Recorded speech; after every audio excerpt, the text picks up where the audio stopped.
Today's lecture is titled 2-2. 2-2, what is the title actually of the chapter?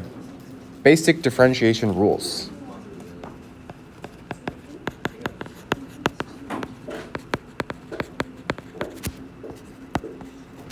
Basic differentiation rules. So let's do the first rule, which is the constant rule. Constant rule. And that just says that the derivative of a constant is 0. Easy, right? So if f of x equals like c, then the derivative is 0. Sorry, I should specify that c is a constant. Where c is some constant, then f prime of x is equal to 0, right? F prime means the derivative, right?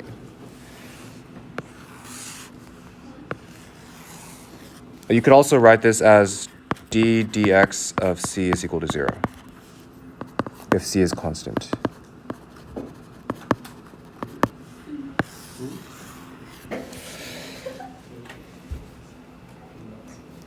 Yes? Okay, you can think about this graphically, right? Because what is the graph of a constant? Anybody?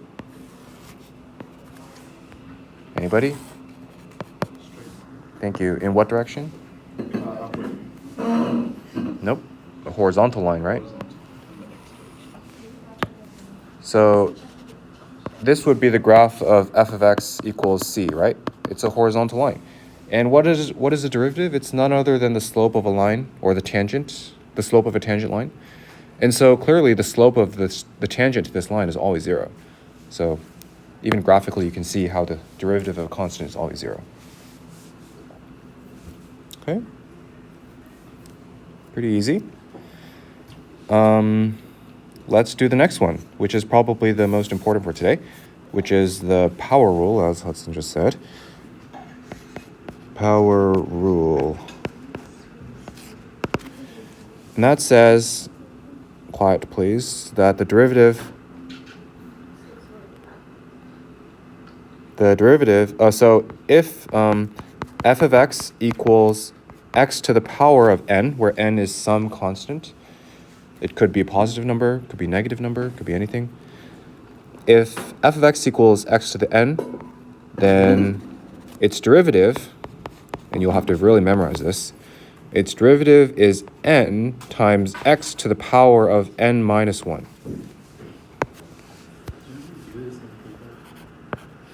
Really? That means d dx of x to the n is equal to n times x to the power of n minus 1. Must memorize, but it'll be pretty internalized in a couple of weeks anyways. Okay, so let's do an example. So that means that for example, if we were asked, what is the derivative of x cubed? The derivative would be 3 times x squared.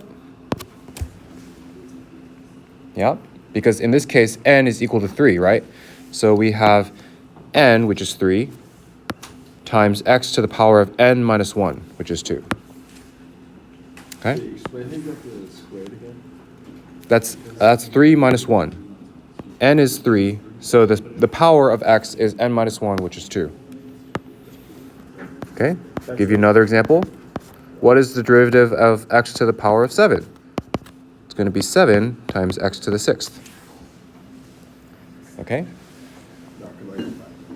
Yeah, in the previous section, you would have had to expand x plus dx to the power of 7, and then taken the limit, and then done all this stuff, which is horrible, right? So now we have this shortcut, and you're allowed to use it now. So, okay.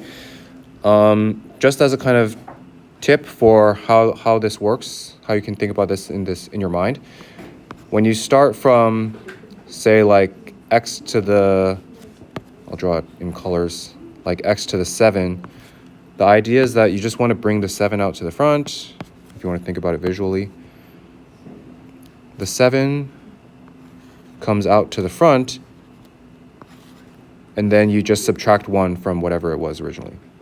So you get 7 times, and then the top becomes 7 minus 1. So 7 times x to the 6th. Okay? So this also works for negative numbers. So let's say we were asked, what is the derivative of 1 over x? Okay? Well, how would we rewrite 1 over x in terms of an exponent? Yeah, that's correct, right? 1 over x is just x to the power of negative 1, so we would rewrite it as an exponent. And then this allows us to use the power rule, because in this case, negative 1 is just n, right?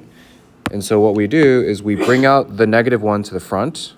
So we write negative 1 in the front, and then we multiply that by x, and then the new power is negative 1 minus 1, which is negative 2, right? And so we would be able to rewrite this as negative 1 over x squared, right? Because x to the power of negative 2 is 1 over x squared.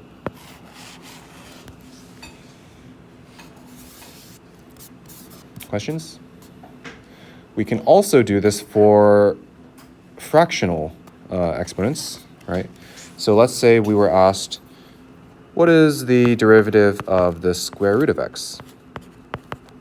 Well, the first step would just be to rewrite the square root in terms of an exponent. And we know that square roots are just powers to the 1/2. So this is just the derivative of x to the power of 1/2. And so we apply the same process. In this case, n equals 1/2. And so what we're going to do is just bring this exponent out to the front and then subtract 1 from the exponent.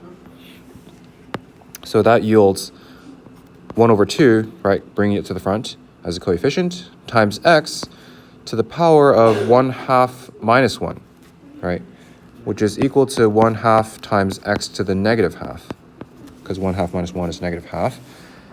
And so we would actually rewrite this as 1 over 2 times the square root of x on the bottom now, right? Because the power of negative 1/2 is 1 over square root of x. And that's our answer.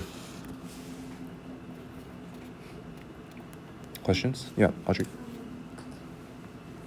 The last one that we did, will that be on the test? I don't know.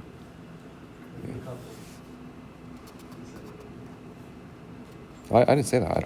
I generally don't know. Yeah, I don't write the tests. So for my pre-calc classes, I write all the tests because I'm the only teacher. So I would have a better answer if you were in pre-calc.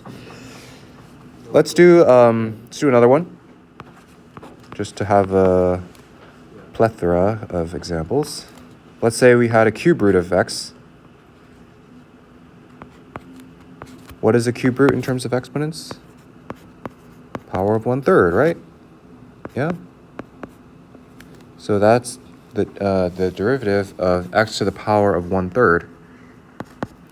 And so that would be, right, we take the 1/3, the exponent, out to the front. So 1/3 times x to the power of 1/3 minus 1, right? Here n is 1/3, so the new exponent is 1/3 minus 1, which is 1/3 times x to the power of negative 2/3, right? Yeah. So the first one, like the first line at the top is just simplifying, and the next one is just kind of like plugging everything into the other equation that you had. Yep, yep. So it would be cube root of 2x. Cube root of x squared. It would be 1 over 3 times the cube root of x squared. Because x squared and the cube root of that would be x to the 2/3. And then there's a negative, so there's a reciprocal. If you don't want to get tripped up by, doing this step, actually leaving it as this is totally fine. If you don't want to get, confusing yourself. I know that you guys are not that good with exponents and fractions and stuff, which is okay. Just saying. Yeah, so I think WebAssign should take this. On the test for those multiple choice questions, it might have the choices listed as this format, so you would have to still know what that is in terms of exponents. Questions? Okay, next rule. I would say that's the most complicated one for today. The rest are just kind of trivial.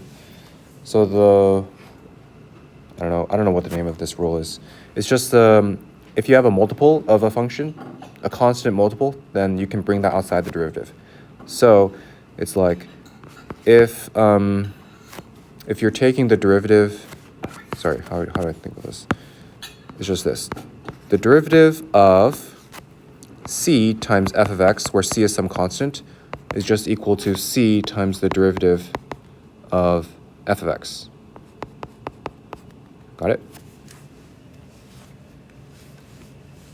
So you're allowed to take constant coefficients and take them out of the derivative and just do the same thing as before. So for example,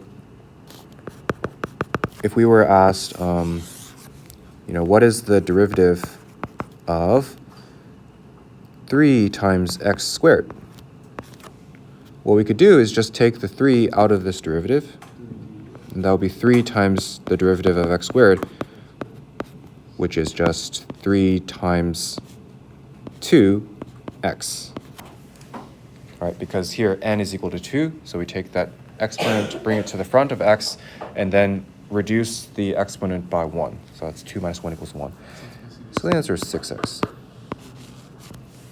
How do you tell? Because the All right, power rule. 2 comes to the front. oh, you still do that. Yep. So that's one example. Second rule is similar. That just says that if you have two functions added together, then you can also add their derivatives. So if you're taking the derivative of f of x plus g of x, then this is equal to the individual derivatives of f of x and g of x added together.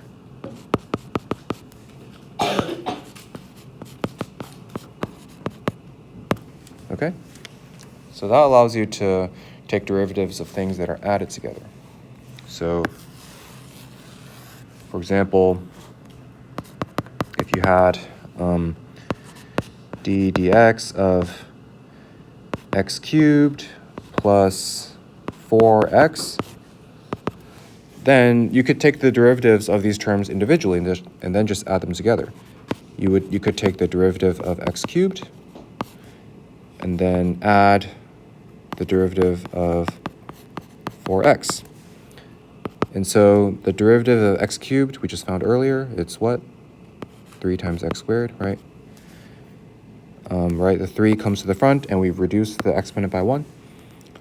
And then for the derivative of 4x, we're allowed to take the 4 outside the derivative, right? Because it's a constant multiple. And so that's 4 times the derivative of x. So this is equal to 3x squared plus 4 times 1.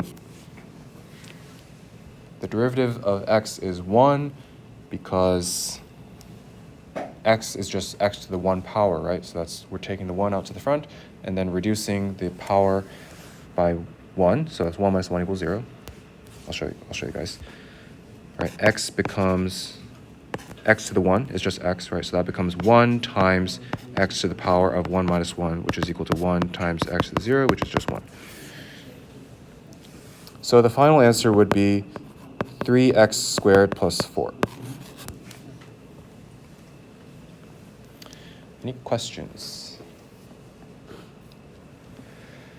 These are all very straightforward. The thing now is just for you guys to just get quick at it and be able to do them in your head quickly. So it will require some drills, some drilling. Let me also clarify that there is no, or what I mean is that the derivative of a product is not equal to the product of derivatives. What I mean is this. This is not true, okay? Derivative of f of x times g of x is not equal to the derivatives multiplied together. So It works for addition, but not for multiplication. And later on, I think next lecture, we'll see product rule, which is a little more complicated than this. So there's another formula that's not this. Okay, just to clarify. What else? Okay, final two rules are the derivatives of sine and cosine. They're very simple, but you just don't want to mix them up, okay? The derivative of the sine function is cosine. That's amazing, right? So derivative of sine is cosine. And guess what the derivative of cosine is? No, it's not sine. That's why it's easy to get tricked, right? Derivative of cosine is negative sine. So that's kind of annoying to memorize, isn't it? But it must be memorized. Okay. Derivative of sine is cosine, and derivative of cosine is negative sine. They both become negative. No, sine becomes positive cosine. Cosine becomes negative sine. That's why it's a little tricky. It's like Huh? you convert to cosine, and you take the derivative of that. What's the derivative of negative sine? It would be negative cosine. But then the derivative of negative cosine is positive sine. So it's like a circle. It's a cycle, yeah. Okay, does anybody have a mnemonic for this? I think they can come up with for us. I think Kimmy wants to sing a song. Okay, Kimmy, sing a song for this rule. Sing a song for this rule? Yeah. That's good.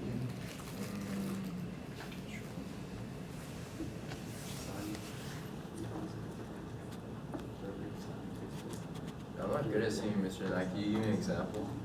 No. You have to give an example before you sing. You should give us an example. No. Like what she's sing about. Like he'll absolutely sing. Like what she's sing about.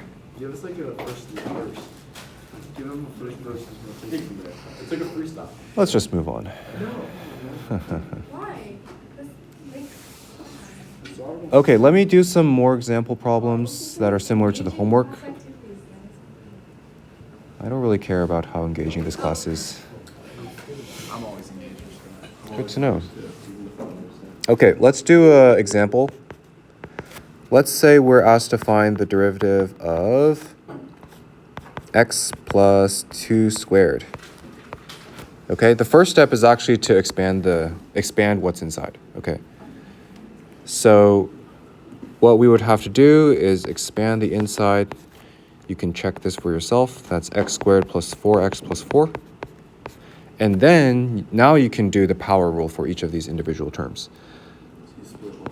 Yep, you can do all of these derivatives individually because they're being added together. That's totally legal. And so for the first one, the derivative of x squared is 2 times x. The derivative of 4x is 4. And the derivative of 4 is 0 because 4 is a constant. So that's the answer. You said the 4-1. Because 4 is a constant. So derivative of any constant is always going to be 0. there's a rule, so there is I'll do another one. Let's say we had f of x equals 1 over x to the 1/3 plus 5 cosine x. And we're asked to find the derivative.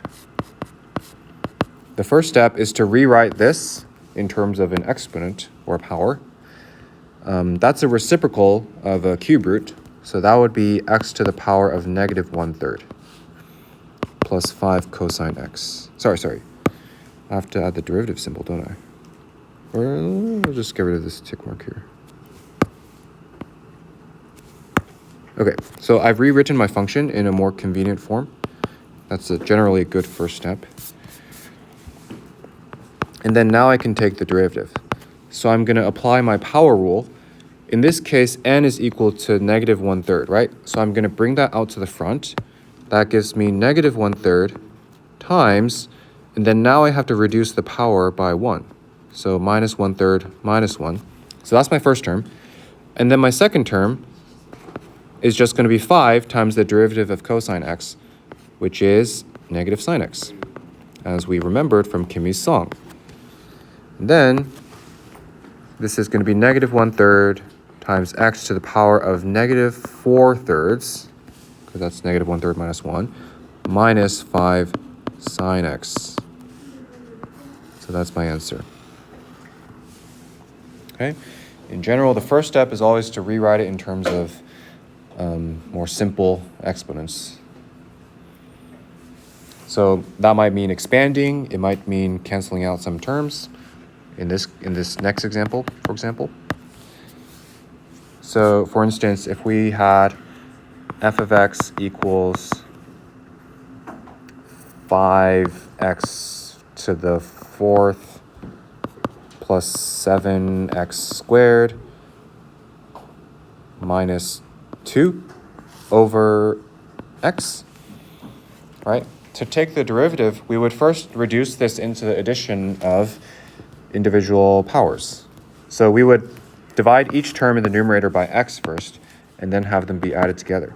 So this would be 5 times x cubed plus 7x minus 2 over x. Yeah?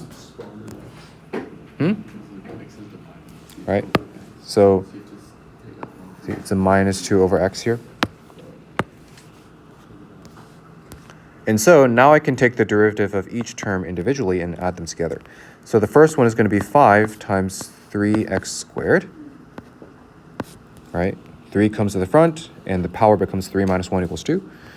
7x becomes 7 times 1, because the derivative of x is 1. And then I'm going to rewrite this, sorry, it's supposed to be the derivative now. And then a good idea would be to rewrite 2 over x and make that into 2 times x to the negative 1, right? That's a little easier.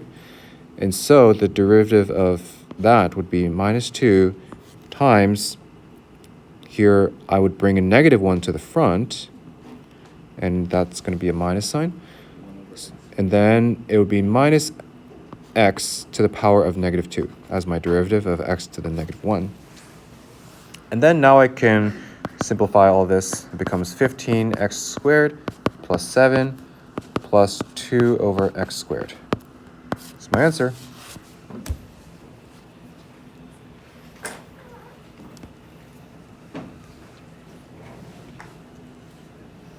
Any questions?